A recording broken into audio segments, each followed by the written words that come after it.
Chairman এই video দেখার পরে আমার বিচার না করে, তাহলে আমি কথা দিলাম ভাই আমি কোনো রাজনীতি আর জীবনে করবো না, শুধু ওয়াজ করবো। আমি একজন আলেম, ওয়াজ করে দিন এই বাকি জিন্দেগি কাটাই দেবো, কিন্তু কোনো দিন কোনো রাজনীতি করবো না।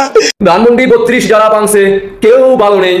আসমান থেকে ফেরেশতারা ওহী আনে না এখন শুধু লাডি আর টি-20 ম্যাচ খেলার জন্য যত সরঞ্জাম আছে এগুলো নিয়ে আইনা তারপরে এই ধানমন্ডি 32 ভাঙার উল্লাস করা সেই সকল মাওলানা হুজুরদের উপরে বিএনপির নেতারা টি-20 ম্যাচ খেলে দিছে। ভাইয়া বলছে ধানমন্ডি 32 প্রত্যেকটা প্রত্যেকটা হাতুড়ির বাড়ি নাকি দিলে 10 নেকি করে দিবে, সেটা আপনারা ইতিমধ্যে জানেন। রোডে মোড়ে বিভিন্ন জানলার গিরিলে কাটে মাঠে বাড়ি যাই, তখন আমি চতুর্পাশে দেখছি যে আল্লাহর জিকির করে। আমি প্রশ্ন করলাম তোমরা কারা?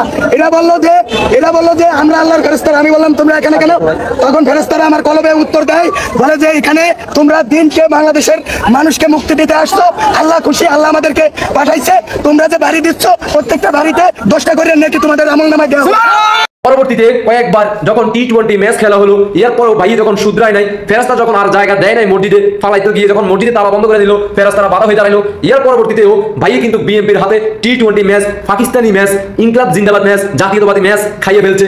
খাওয়ার পরে এখন ভাইয়ের প্রার্থনা হয়েছে একটাই, ওই যে লন্ডন প্রবাসী তারেক ভাইয়ের কাছে বিচার চাইছে, আল্লাহর কাছে এখন আর চায় না, ফেরেশতার কাছে চায় না, এখন সরাসরি তারেক রহমানের কাছে বিচার দিলেন যে আপনি যদি এই বিচারটা যদি না করেন, যারা আমাকে দোয়া করে দিছে, মানে ওহী নিয়ে আসছে ফেরেশতার পরিবর্তে, তারা কেন আসলো, আইসা কেন আমাকে মারলো, এই বিচার যদি আপনি না করেন তাহলে আমি সামনে বিএনপি থেকে এমপি পদপ্রার্থী হিসেবে ভোটে দাঁড়াবো না, আমি এমপি গিরি আর করবো না। আমি এবার মাওলানা হয়ে বাংলাদেশের বিভিন্ন মসজিদে গিয়ে বাংলাদেশের মানুষদেরকে বোঝানোর চেষ্টা করবো, আপনারা আসেন 10 নেকি করে নিয়ে যান, আর আমার মতো এইভাবে ইনকলাব জিন্দাবাদ হয়ে যান। ভালো লোকের রাজনীতি এই দেশে নাই। আমি দল বদল করি নাই, তাইতে আমার কেউ বানায় জামাত, কেউ বানায় এনসিপি, কেউ বানায় আওয়ামী লীগ।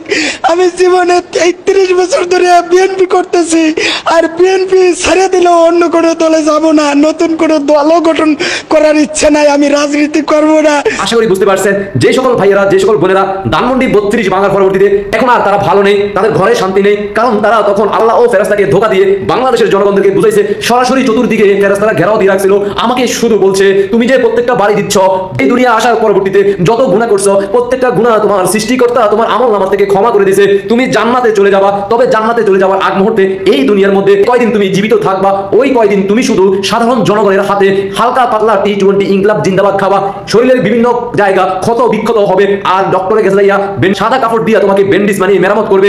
অন্যদিকে আবার আমি বলতে চাই জয় বাংলা সৈনিকরা এখনো তোমাদেরকে কিছু করে নাই। আগে বিএনপি জামাত রাজাকার বংশের হাত থেকে তোমরা নিজেরাই টি-20 ম্যাচ খেলে শরীরটাকে একটু শক্ত করে নাও, কারণ জয় বাংলা সৈনিকরা যখন ধরবে তখন তো শরীর নরম থাকলে বেশিক্ষণ জীবিত থাকতে পারবো না। আগে থেকে একটু শরীরটাকে লোহার মতো শক্ত করো। টি-20 খাইতে খাইতে শরীর শক্ত হওয়ার পর আমাদের জয় বাংলা সৈনিকরা যখন ধরবে তখন শুধু লোহার আগুন দিয়ে, গরম তাপ দিয়ে, দুজকের আগুনের চেয়েও ভয়ঙ্কর ভাবে তোমাদেরকে হালকা পাতলা জয় বাংলা কইরা দিবে।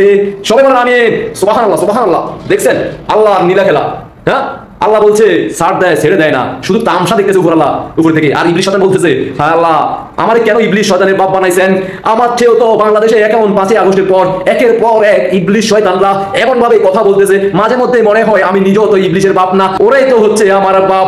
মাঝে মধ্যে ইবলিশ শয়তানও বাংলাদেশে বিভিন্ন হুজুর দাড়িওয়ালাদের কাছে আসে পরামর্শ নেওয়ার জন্য, বিভিন্ন দেশে যে মুসলিমরা আছে তাদেরকে কিভাবে বিভ্রান্তের মধ্যে ফালান যায়।